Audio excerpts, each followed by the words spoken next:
ইহসানা।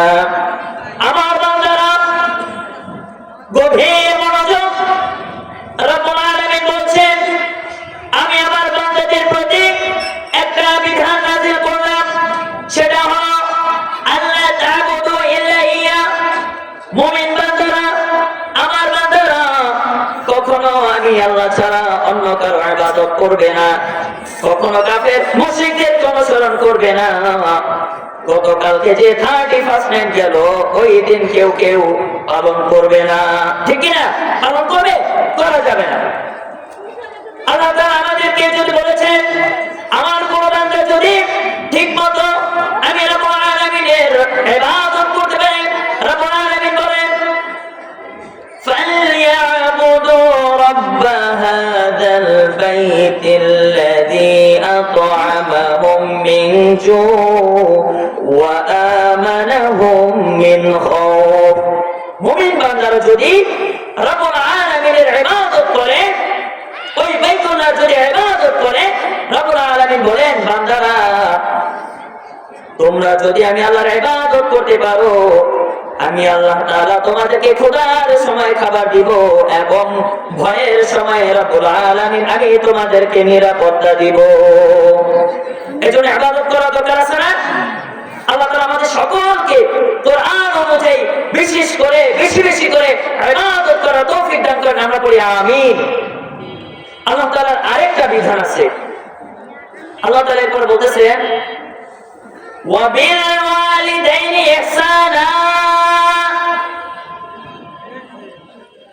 আমার বান্দারা শোনো শোনো, আমি রব্বুল আলামিন তোমাদেরকে দুনিয়াতে এমনি এমনি পাঠাই নাই, একটা মাধ্যম দিয়ে পাঠিয়েছি, ঠিক না? সেইটা হলো তোমাদের পিতামাতা। আমি আল্লাহ আরেকটা ফরমান জারি করলাম, তোমরা তোমাদের যতদিনই বেঁচে থাকো তোমরা পরিপূর্ণভাবে আমি আল্লাহর ইবাদত করার পর তোমাদের পিতা মাতার প্রতি ইহসান করবা। আমরা বললাম আল্লাহ তাআলা আমরা কিভাবে আমাদের পিতা মাতার প্রতি ইহসান করব? রব্বুল আলামিন বললেন বান্দা আমি তো জানি তোমরা বুঝবা না। রব্বুল আলামিন এরপরে আমাদেরকে জানায় দেন ইম্মা ইয়াবলুগান্না ইনদাকাল কিবারা আহাদুহুমা আও কিলাহুমা ফালা তাকুল লাহুমা উফ। আল্লাহ তাআলা বলতেছেন তাদের উভয় পিতা মাতা যদি তোমাদের কারো জীবিত থাকে, দুজনই থাকুক অথবা একজন থাকে, তাদের মধ্যে কেউ যদি বার্ধক্যে পৌঁছে যায়, তাহলে তাদেরকে কি করবা? তাকে কখনো উফ বিরক্ত বোধ দেখাবা না। গভীর মনোযোগ।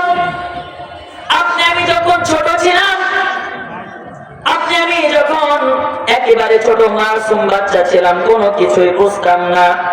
রাস্তা দিয়ে বের হইলে বলতাম আব্বু ওইটা কি, আম্মু ওইটা কি, আব্বু এইটা এমন হলো না কেন, আম্মু এইটা এমন হলো না কেন।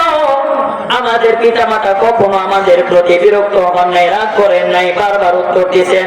হাজারবার ডেকেছি, কখনো বলেন নাই এই বারবার ডাকো কেন। যতবার মায়া, যতবার দেখেছি বারবার মায়ার সুরে আমার আপনার আব্বা আম্মা বলেছেন কি হয়েছে বাবা, ঠিক না? বলে না? বলেছে। আমার মুহতারাম হাজিরিন, এই জন্য আমাদের পিতা মাতা বার্ধক্যে পৌঁছাবে, কিন্তু তাদেরকে কখন কি করা যাবে না? উফ বিরক্ত দেখানো যাবে না। এরপর রব্বুল আলামিন বলেন ওয়ালা তানহারহুমা, খবরদার কখনো তোমরা তোমাদের পিতা মাতাকে উচ্চ আওয়াজে কথা বলবা না, ধমক দিবা না। কিন্তু আফসোসের বিষয় আমাদের সমাজে 19 থেকে যদি 20 হয়ে যায়, আমাদের সন্তানরা আমাদের পিতামাতাকে ধমকায় না, শুধু গালি দিতেও দ্বিধা বোধ করে না, ঠিক না? গালি দেয় না। অসংখ্য ছেলে আছে আব্বু আমার আইফোন লাগবে। কি লাগবে? আইফোন। বাবা টাকা নেই, কিছুদিন অপেক্ষা করো। এই যে শুরু হয়ে যায় গাড়ি গালাম, ভাঙচুর। আব্বু আমার R15 লাগবে, মোটরসাইকেল লাগবে। এই যে না দিতে পারেই স্বার্থের ব্যাঘাত ঘটলে কি হয়ে যায়?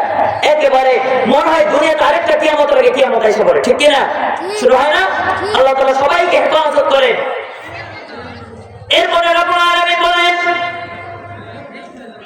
ওয়াকুল লাহুমা কাওলান কারীমা, তুমি তোমার পিতামাতার সাথে ভালোভাবে কথা বলো, নম্র ভাষায় কথা বলো, মায়ার নজর দিয়ে কথা বলো, মন দিয়ে কথা বলো, আদবের সাথে কথা বলো।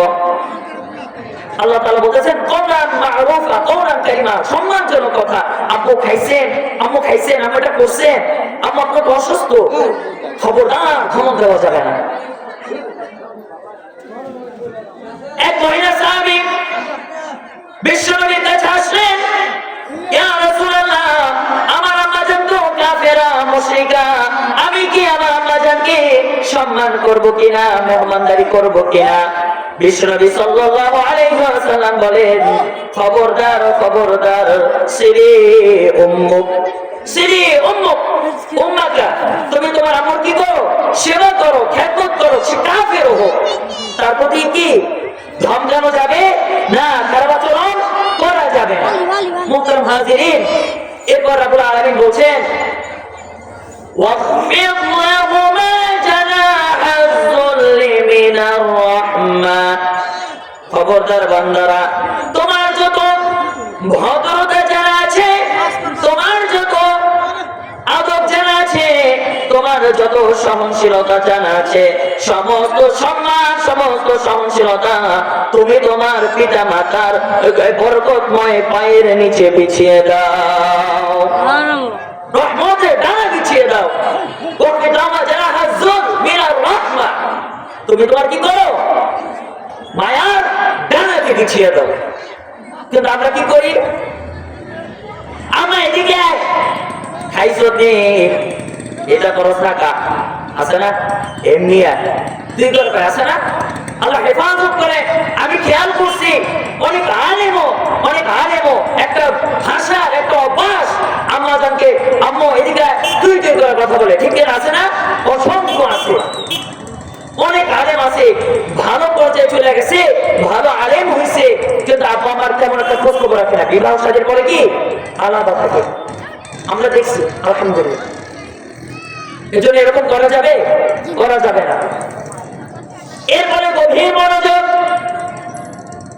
রব্বুল আলামিন বলেন, তোমার যদি পিতামাতা আমি রব্বুল আলামিন দিয়েছি একটা আমানত স্বরূপ। রব্বুল আলামিন বলেন, পিতামাতা হলো তোমার জন্য একটা জান্নাতের দরজা অথবা জাহান্নামের দরজা।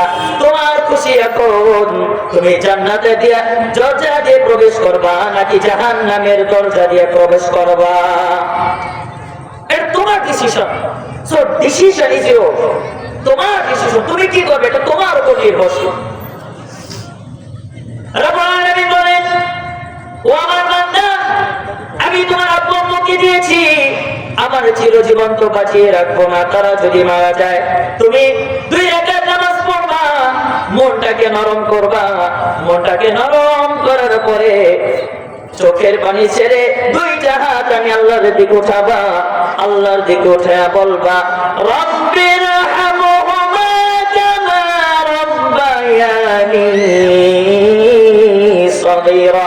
সকলে পড়েন, রব্বির হামহুমা কামা রব্বায়ানি সগীরা।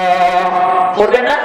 কি সুন্দর একটা কথা। আল্লাহ তাআলা বলতেছে, রব্বির হামহুমা, ইয়া আল্লাহ ইরহাম হুমা, আপনি দয়া করে আমাদের পিতামাতার উপর রহমত নাযিল করেন, রহম করেন, দয়া করেন, মেহেরবানি করেন।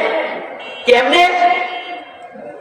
কামা রব্বায়ানি, যেমনি ভাবে আল্লাহ তার আমাদের উপরে দয়া করেছে, আমাদের উপর দয়া করছে না, দয়া করেছে, যেমন ভাবে আপনি আমাদের উপরে যারা তার দয়া করেছে তেমন আপনি দয়া করেন। আমাদের উপরে কেমন দয়া?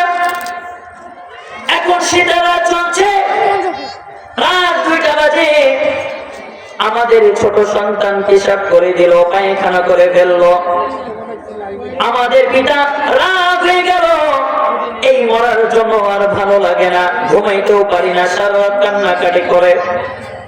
আমাদের আপনার মা সারা রাত ধরে একবার ডান কাটে একবার বাম কাটে, আমার বাবু ঠান্ডা লাগবে বিধায় আমাকে আপনাকে বুকের মধ্যে আগলে জড়িয়ে রেখেছে।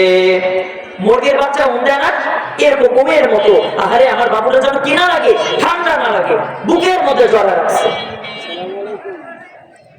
একজন শিল্পী বলতেছে, ও গো মা তুমি এই ধরনের শ্রেষ্ঠ নিয়ামত, তোমার পদ তলে রয়েছে জান্নাত। ও গো মা তুমি এই ধরনের শ্রেষ্ঠ নিয়ামত, তোমার পদ তলে রয়েছে জান্নাত। বলেন না সুবহানাল্লাহ। এত সুন্দর পিতা মাতার ফজিলত। বিশ্বনবী বলেন তিন জিনিসের দিকে তাকালে সওয়াব। কয় জিনিস? তিন জিনিস। তিন জিনিসের দিকে তাকালে সওয়াব। এক নম্বর হলো আন-নাযার ইলাল কাবা। কোন ব্যক্তি যদি কাবার দিকে তাকায়,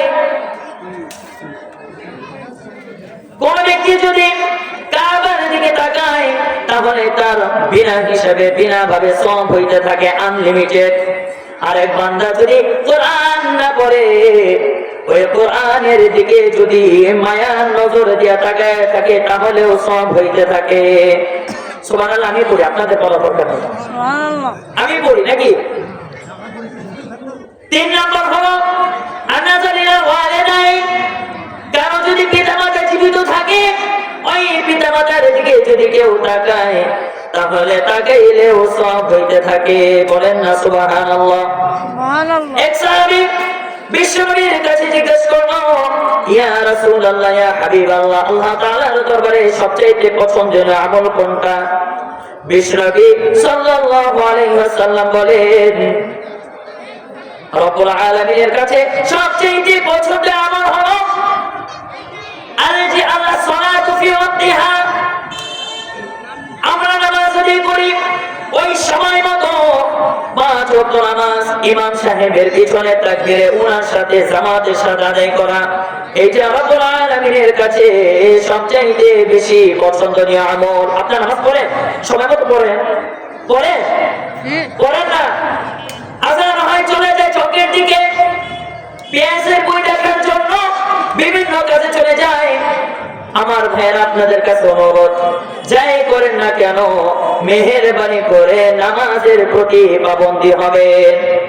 বিশ্বনবী বলেন দুই নম্বর হলো আল জিহাদ ফি সাবিলিল্লাহ।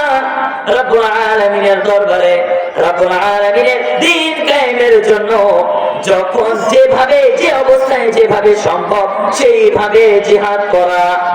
বুঝতে পারছেন? তিন নম্বর হলো বিররুল ওয়ালিদাইন। পিতামাতার সেবা করা, পিতামাতার কি করা? খেদমত করা। যে আমাদের যাদের পিতামাতা আছে, আমরা সকলেই চেষ্টা করব যে আমরা যেন আমাদের পিতামাতার খেদমত করি। আমাদের পিতামাতা অনেক বয়স হয়ে গেছে, যতটুকু কি করব আমরা আমাদের পিতামাতার কি করব? সেবা করব, যেভাবেই সম্ভব। কম পারি বেশি পারি। আম্মু আপনি এটা করছেন, পিতামাতা চিরদিন থাকবে না, কিন্তু তাদের স্মৃতিগুলো থেকে যাবে। আমাদের সকলেই উচিত পিতামাতার সেবা করা যতদিনই থাকে। মৃত্যুর আগে আমরা যেন আমাদের পিতামাতার কি একেবারে মন খোলা দোয়াটা নিতে পারি। আল্লাহ তাআলা আমাদের সকলকে বেশি বেশি পিতামাতার খেদমত করার তৌফিক দান করেন এবং পিতামাতা যাদের জীবিত আছে পিতামাতার হককে আদায় করার তৌফিক দান করেন।